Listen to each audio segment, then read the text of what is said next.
Welcome back, Sethbling here.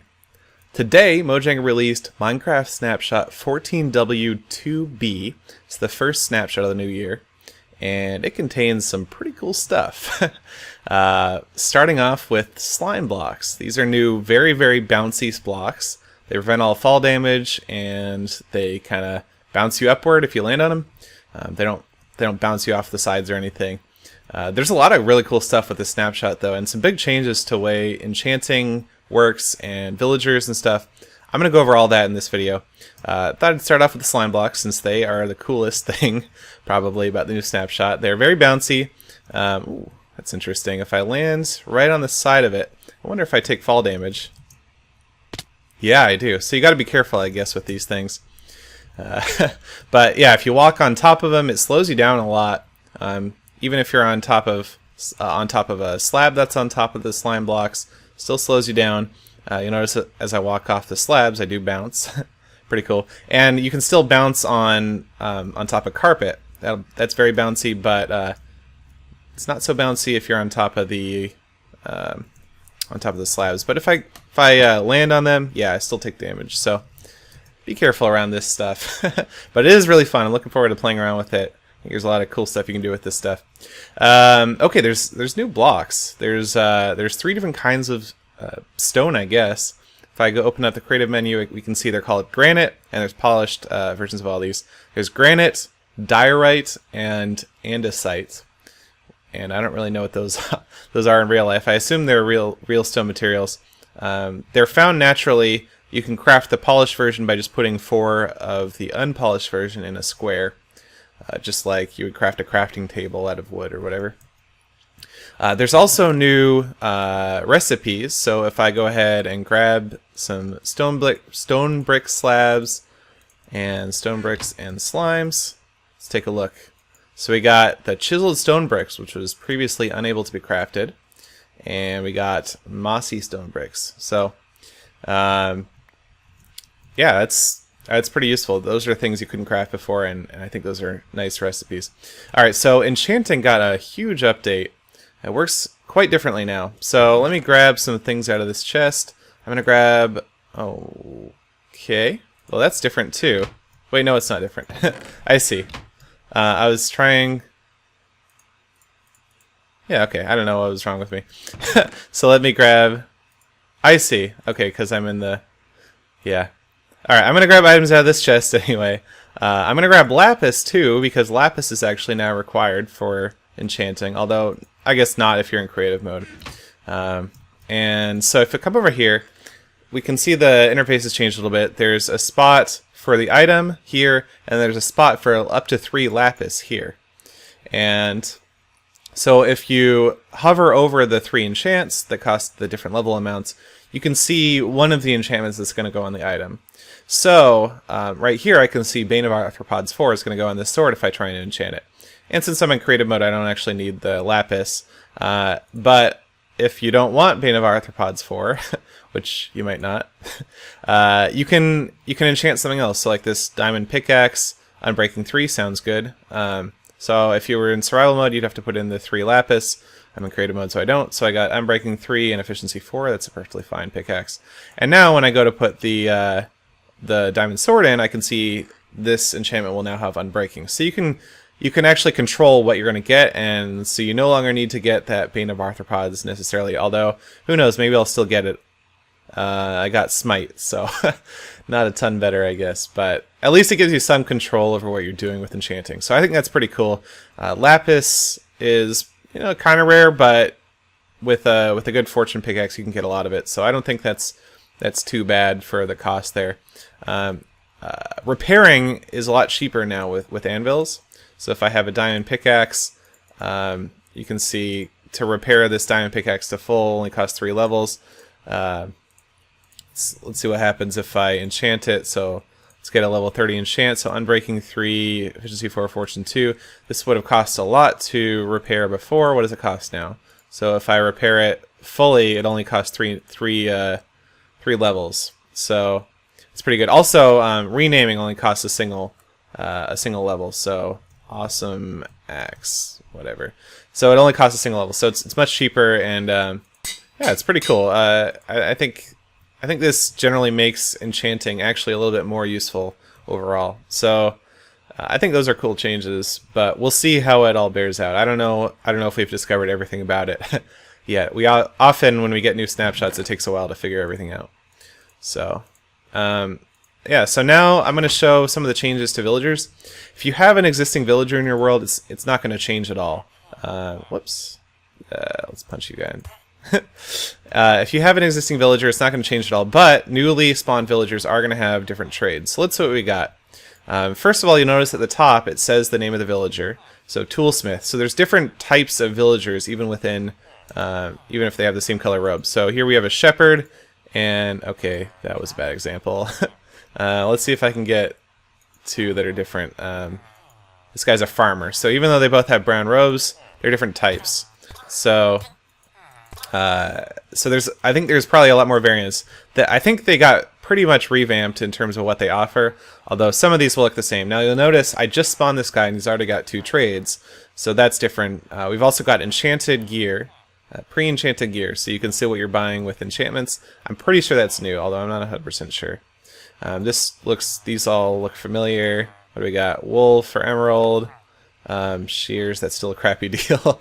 In general, I think the trades are supposed to be more useful, although, again, I'm not seeing the best trades. Maybe we'll just spawn a few more villagers and see what we get. Because those are some pretty bad trades, but I don't know. Yeah, okay. This is, like, we had... Oh, that's a pretty good one, Rod and Flesh. Although I think that might have been there before, too. 10 gold for an emerald. Yeah, okay. I don't know. These are not all the best. But you'll have to play around with it for yourself and see what kind of stuff you can get. It's definitely different and probably different in more ways than I'm showing in this video. But it is revamped, so that's pretty cool. I always like changes, and it doesn't seem like it made anything worse, at least. Okay, so there's a new crafting recipe for doors. You get 3 doors out of the normal crafting recipe, and doors stack up to 64, which is, in my opinion, long overdue. I think that's a really good change. But that's just a small tweak. Okay, so adventure mode got a big update. So if I go ahead and put myself in adventure mode here, it's game mode 2. I can't break anything anymore. I can't break glass, which I used to be able to do. I don't even get the wireframe outline on blocks anymore. And you'll notice I have the sandstone in my inventory. I can't even right click to place this. So you can't place or break anything in adventure mode, which as a map maker, I find to be one of the most awesome things ever. This has been something that we've been requesting as map makers for quite a long time. But you get a lot of control as a map maker too. So I'm going to take this down in pickaxe. You'll notice at the bottom of the tooltip it says it can break sandstone and tile.stone.name, which is just a long way to say stone. So I do get the wireframe boxes around sandstone and stone, but not the iron here. So I can still break these things. Cannot break this though. I can swing my pickaxe; it'll deal damage, but it's not gonna be able to mine the iron. It's interesting, getting a bit of frame rate lag. I don't know if that's just because of Snapshot or if that's something else, but so yeah, adventure mode is frankly a lot more useful to map makers now, in my opinion. Although it is a little bit different. I don't think there's any way to place blocks in adventure mode. So, but I think that's a good thing. Okay, so we have a lot of new stuff for command blocks. I'm going to show you quite a bit of new stuff for command blocks and for commands in general. And it is some stuff that's going to allow map makers to do some really cool things. So if I push this button, this minecart is just going to fly up into the air. Yeah. This is something you could not have done with commands before. It's thanks to the new @e selector. So if you look here, I have @e. I'm just using teleport. /tp is teleport. So @e is like @a, which if I like say @a, it's going to list off all the players. If I say @e, it's going to list off all the entities, which is currently a lot of things. If I scroll up, you can see I've got a lot of entities in my world. If I hover over the entity, it says what type of entity it is. It also gives a kind of random string of numbers and letters. This is called the UUID. and it is, which is universally unique ID, and basically it's the name of the mob. So if you want to actually interact with a specific mob, you can do that. But @E basically lists off all the entities. But if you have a selector like this, so if I'm only looking for entities within radius 5 and entities of type minecart rideable, then that's only going to hit this thing, and it's going to teleport it upwards by 5 blocks. So that's what's going on here. I can also say /kill @E r equals 30 and type equals villager, and this should work. And it just killed the villagers that were within radius 30, and it even used their name here, killed armorer. That was the type of the villager that it killed. So definitely more flexible. I can spawn in some creepers, showing the same thing. Kill @E r equals 10, type equals creeper. Go ahead and kill him. Actually, you couldn't even kill. Used to have no arguments, so that's new. If I let me go ahead and set my spawn point. Let's kill Seth Bling. Don't do it, Seth Bling. Tab completion doesn't appear to work here, but anyway, yeah. I had to leave the cruel world behind. But so you can kill him, and yeah, you can list off all the entities. Doing this without any radius constraints is a little dangerous because there could be a lot of entities in the world. So if I just want to see the entities within radius 100, so this works basically like it did for players. Now it just works for all entities, whether that be mobs or just items or item frames, whatever. It'll work.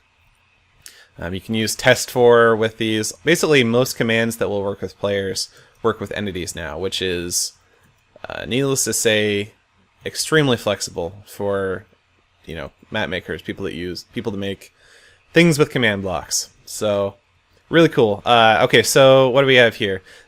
There's a new /blockdata command. And with block data, you can basically modify the tile entity data of a tile entity.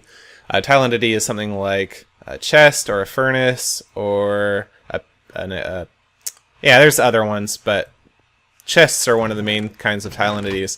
Basically, it's anything that stores additional data in the block. So this chest has its inventory.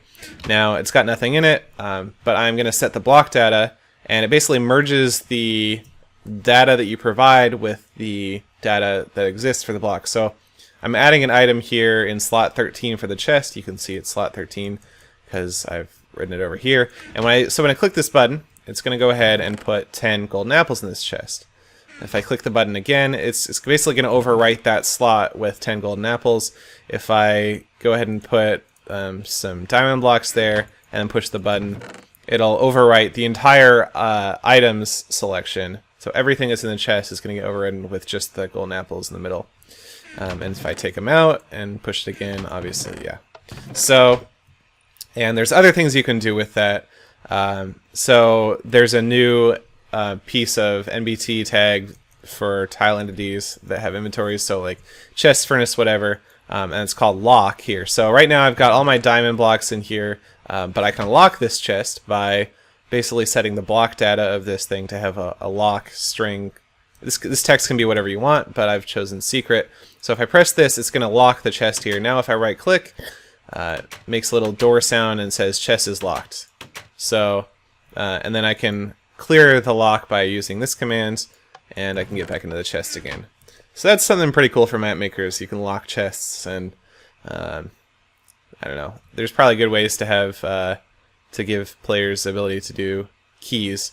One feature that was supposed to be in this that doesn't appear to me to work, but maybe it'll work in a new snapshot soon, is you're supposed to be able to clear out a certain number of items. So if I want to clear diamond with damage value 0, but I only want to clear out at most 5 of them, this is supposed to clear out only 5, but right now it seems to be clearing out all of them.